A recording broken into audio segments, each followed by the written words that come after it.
Hello, dear friends. Здравствуйте, дорогие друзья. We are going to speak in English today, and we're going to have a conversation with good friend of mine, entrepreneur from South Africa, Duncan, Hesketh. Дорогие друзья, мы сегодня будем записывать прямой эфир с Данканом из Южной Африки, и задавайте вопросы.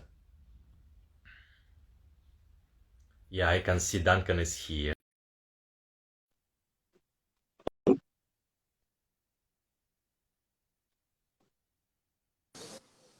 Oh, there I am. Hello. Pavel, hello. Duncan, hi, good morning. Good morning. How are you? Everything is fine, thank you. It's raining here in Moscow. How about you? Well, it's still very early in the morning, so the sun's just coming up. Oh, I see. I see. Thank you very much for your time. I would love to introduce you to my followers and friends. Duncan is a great entrepreneur, founder of several businesses. Duncan, could you please tell us a little bit about yourself? What do you do? What kind of businesses are you involved in? Well, thank you very much, Pavel. This is very exciting to be here with you and communicating halfway around the world. So thank you very much for this opportunity. So who are we? We work with my wife and partner, my best friend.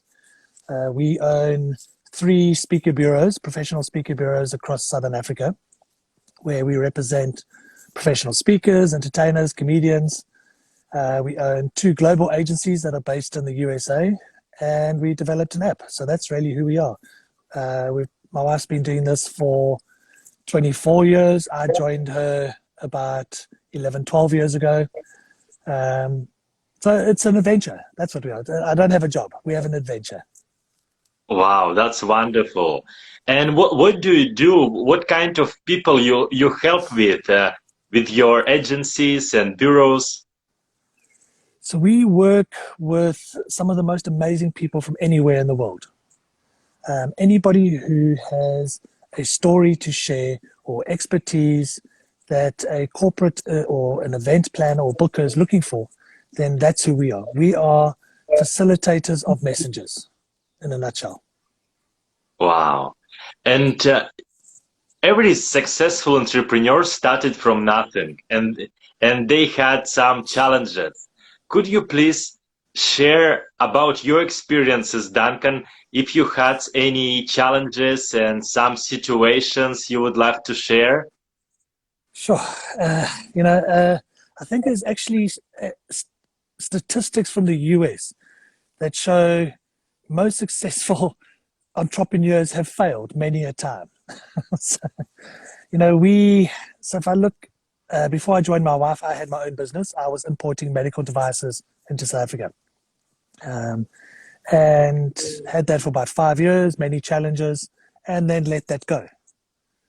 So, yes, I think as an entrepreneur, you have to try new things. If you're not reinventing the wheel, as they say, or innovating, looking for new opportunities, then you're not an entrepreneur. Then you may as well just be an employee in a corporate. So for us, yes, have we failed? We failed with many ideas. Our business is still going strong as bureaus, but with some ideas, we at least try them. And if they don't work, we will sit down and go, why didn't it work? What could we have done differently? Or maybe it was just a bad idea and it wasn't right for our market. So I think, entrepreneurs is a very difficult word. I think it would be more that we're more persistent than others. And I think speakers are entrepreneurs. Sorry, I don't know what happened there. My phone just rang. Speakers are entrepreneurs. So we work with people who run their own businesses, and anybody running their own business is going to encounter problems and issues. So yeah, it's exciting, but it's challenging. I don't know if that answered your question. Yeah, thank you, Duncan. And we became good friends recently. I just knew about you maybe a couple of weeks ago, and you're very productive, Duncan. You are a great communicator and person. What is your regular day look like? What do you do in the mornings? Maybe your daily routines. after that, how you became so productive? What do you do during the day? What do we do during the day? This is almost giving insights, because I could actually ask you that question. What is your perception of what a speaker bureau does? Because maybe I think that's where the misconception is. So from us, we wake up, generally my wife and I awake from about 5 o'clock in the morning. Again, when you're an entrepreneur, you generally have less sleep than other people, because there's always things running through your mind. And my wife and I will sit in the evening and we'll discuss things, and then a great idea will pop in, and then I don't get sleep. So we wake up at 5 o'clock. I normally check any emails that come in, and then I'm working on websites, I'm working on profiles, I'm working on marketing. We do marketing strategies not only on Google, but we do mailers, we do Instagram images, we do lots of, we look after 35 social media accounts across all our businesses. So there's lots to do there. Yes, we have a lovely lady that works with us and helps us manage them, but we still have to come up with the ideas. So a good 2-3 hours of the morning is just going through marketing. Putting mailers together doesn't just happen. And then if I look at what we obviously invented is the app, that takes up a lot more of my time too, because I thought it would just be great, launch an app, off it goes, and it works for itself. No, it doesn't. There is so much going on behind the scenes. So yes, we're working until 5-6 o'clock at night. It's generally our children come downstairs, sorry, can you feed us? It's now time to eat. And then we get up, and so it's exciting, but that's our day is busy. We have inquiries that come in, and when corporates send inquiries, some of those can take a few hours or even a couple of days, depending on what they're looking for.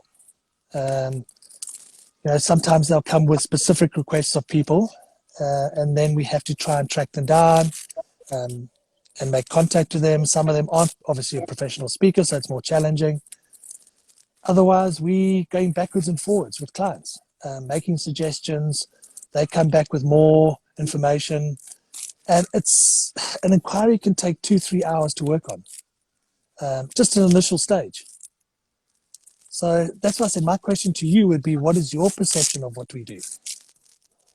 Yeah, that's very good question, Duncan. I would love to ask you this question also, because a lot of speakers and people doesn't really know exactly what speakers bureaus do, and why do speakers need that? So for Duncan, so please tell us a little bit about this.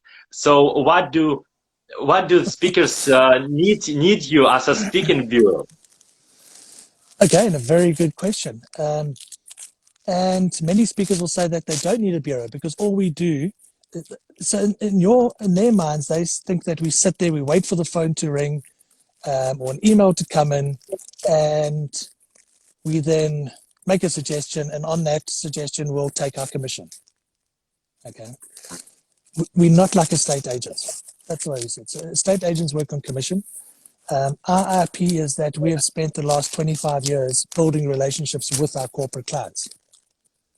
So our relationship is with the client. When they come to us and they say, this is the type of event we're having, and we make suggestions, it is our brand that is standing behind those suggestions, and we're endorsing those talent, whether it be MCs or speakers or entertainers. We're saying these are the ones that we would say are right for your event. So that's our importance. Our reach is far greater. So your website, for argument's sake, say you as a speaker, you have a website, you are trying to reach as many people as possible. Yeah. Quite often you do it through social media channels like as this, or through YouTube, and you promote those. Others will try and write articles, but you have to write a lot of articles regularly just to create a blog type website that people will index, it'll get indexed and come up highly ranked.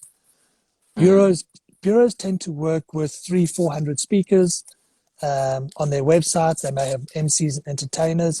So their reach in terms of a Google search, generally, or any type of search engine, is going to be far greater. So should a speaker want to work with a bureau? Yes, definitely. Can a bureau guarantee and promise work? They shouldn't. We can't. I don't know what inquiry is going to come through from the speaker, from the corporate client. So we can never promise work. I think all we can do is we try and be proactive as our bureaus. We actively phone. We have 2 people in the office that phone new clients, they phone existing clients. They're always following up. So we're not waiting for that phone to ring or that email to come in. We're active on social media. We're active on our marketing aggression and our campaigns, not only locally, but internationally. So I think that's what bureaus can do, is that they will market to their clientele. So answer your question, be friendly with a bureau. I don't know what the protocols on Instagram are like, but there's a very good quote by Anthony Bourdain who says, "Don't work with arseholes." So Yeah. really, I think just be nice, be friendly, and if a bureau doesn't reciprocate that, and you don't have a good feeling, then don't work with them. There are Yeah. plenty out there. There's lots of bureaus. Yeah. Duncan, So, fix your mic, please. We can hear some noises a little bit like mic. is that Yeah. better? Yeah, that was great Okay? because of your jacket. Yeah. There we go. Okay. Yeah. Duncan, and you're doing great. And there are a lot of bureaus in the world, like hundreds of bureaus. What would you recommend to speakers who is looking for some bureaus? Should they choose several, or they just focus on one? How can we choose the best ones, or the wonderful that very very much to your values and your goals? That's a very difficult one, and maybe doing things like this and actually engaging with the bureau will give you a feel of what they like. If you're going to do a bureau by country search, they're going to be, obviously the bigger countries will have far more bureaus. In Southern Africa, there's probably 5 main bureaus, of which we own 3. And there are some other smaller ones that sort of have their own little clientele and so on. So it's very difficult to gauge. And all I can say is that maybe have a look at their website, see who they represent. If they're going to push you just for exclusivity, we are not fans of exclusive. We don't believe it works in the favor of the speaker. It works in the favor of the bureau. We prefer the management agencies. So if you're going to look for something, look for more of a management agency that will manage your bookings, that will manage you and your brand and not their brand. So that's what we try and do. We do have a management arm, and we manage locally about just close on 60 speakers, and we manage their inquiries, but we work in partnership with them. And it's a very different structure. And then we manage about 15 or 16 international speakers locally in South Africa too, and across Africa. So I think you've got to look at who they are, what they do. Some will promise you everything and never deliver. So it's really trial and error.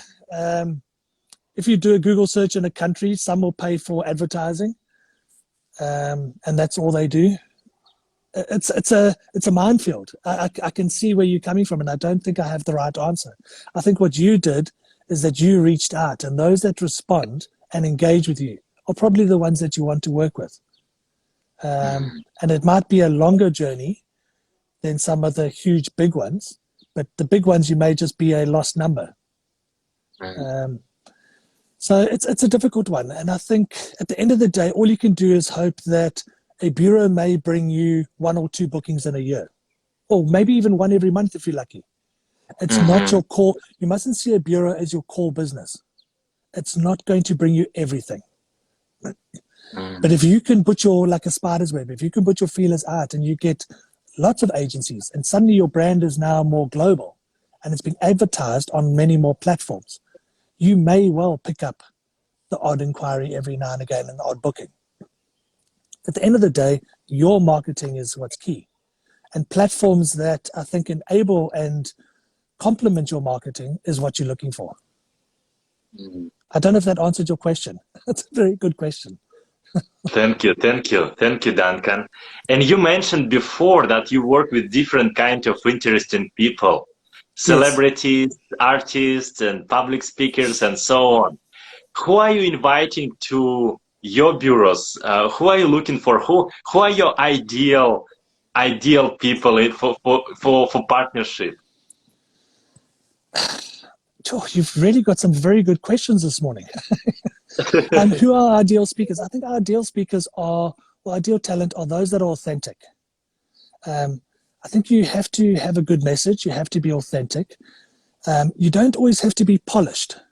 You know, I think too many speakers work on trying to be that perfect stand-up speaker on stage and never make a mistake, never do an or an ah. I've just done an I don't think you have to be. I think audiences are very forgiving. And as long as your message is authentic and people resonate with that message, that's what we're looking for. So, yes, we search the world globally. We are very active on our LinkedIn, and we have lots of speaker connections. There's lots of speaker groups that we join. We are inundated. We probably get between 5 and 10 requests daily, not only from local speakers, but from international speakers wanting to join. So we spend a good part of our day scrolling through, looking at material, and going, okay, well, who's different? Who is going to bring us something unique?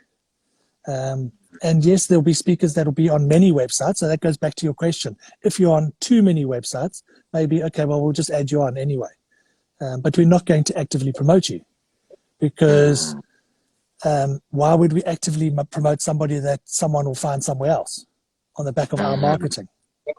You know, so it comes back to that. It's that fine line. So we want to work with partners rather than just speakers. And who those speakers are, I don't know. It depends on your journey, your message, and who you are. Yeah. And Duncan, there's a very nice phrase, I like it very much, that we become what we think about most of the time, and we become what we talk, what we communicate with, and what kind of books we read. Who are your role models and mentors? Maybe you mentioned some your favorite authors and books. Maybe some people you think that they're your mentors. Who have changed your thinking mindset? Who've changed my thinking mindset? You know, I would say my main inspiration is my wife. Yes. She's changed everything. So if it wasn't for her, I'd say I probably wouldn't be who I am today. I would be somebody different. I would be someone, but I'd be somebody different. So my wife is probably my first and foremost role model. She has been in this industry far longer than me. So in terms of books, I prefer just novels. I don't always read business books, but I get the opportunity to work with lots of business speakers. So when we invite them to come and give us presentations, or before COVID, they would come down to offices and do live keynote talks with us or virtual, I would pick their brain and I would really say to them, looking at our industry and what we do, what can we do differently? So I would use you guys as speakers, as the experts, and then see what we can do and be innovative in our industry. You know, you ask something from us, so therefore I feel we have a right to ask something from you and say, what can we do? Quid pro quo. But I would say a recent book that resonated with both my wife and I is the one by Reed Hastings, which is The Netflix Culture. My dogs are running around in the background. The Netflix Culture. So we actually implemented that type of culture into our workplace. And we empowered our teams to be more responsible, more accountable, and not constrained by times and days and, oh, this is what you have to do in a job role. They can they work across many multifunctions. But with all of that freedom comes accountability. So that's, I would say, probably the Reed Hastings book, the Netflix Culture, that really did resonate with us. And it doesn't resonate with everyone, but that was one of the first and foremost that stood out. Wow. Then there's speaking books. So there's Dottie Walters, what's it, How to Speak and Grow Rich. It's probably the gold standard book for speakers. And then I just enjoy, I think lately it's the digital innovation. That's really fascinated me, and I think the way the world's going. So anyway, I'm talking too much. Duncan, thank you very much. You provided a lot of great recommendations. Maybe you would love to add something to people who would love to succeed as a speakers. They didn't know about that yet. They're looking for something and they didn't find any niche or unique selling proposal or something. What would you recommend to that people who would love to become a successful speakers? Very good question. I would say don't sit back and rely on everything to come in. Just because you have a story or a message doesn't mean that everyone's just going to fall into your lap. And it comes back to marketing. As much as we invest in marketing, you invest in marketing.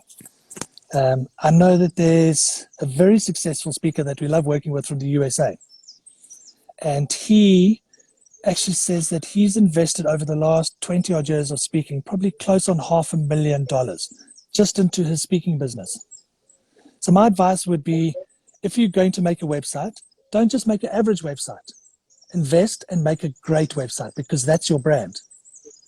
If you're going to put a presentation together, don't just make a standard average presentation. Make a great, fantastic presentation if you need to do that. If you are going to have just talk and resonate a message with people because you're an inspirational type speaker or an adventurer and you don't need slides, then I would say go and be coached by somebody. Invest in those voice coaching skills or how to put a talk together. Not necessarily slides, but just to structure it so that you understand how your message needs to flow. But invest in marketing and invest in the right marketing.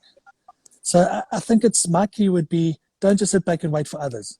You need to invest in your business, and that's what we do as an entrepreneurs. We take that gamble, we take that chance, and we go with it. Duncan, that's great. Great recommendations and great ideas and insights. Thank you very much for your time. Thank you for your example and everything you do. Best wishes to your family, your wife, and as partner and friend and dogs. And best wishes to your clients. That you are doing great, Duncan. I'm very grateful that I just know you, and for this conversation, for your support. And enjoy your day, and talk to you very soon, Duncan. Pavel, thank you very much. Keep well and stay dry out there in the rain in Russia. So absolutely. Thank you. Bye-bye. Bye.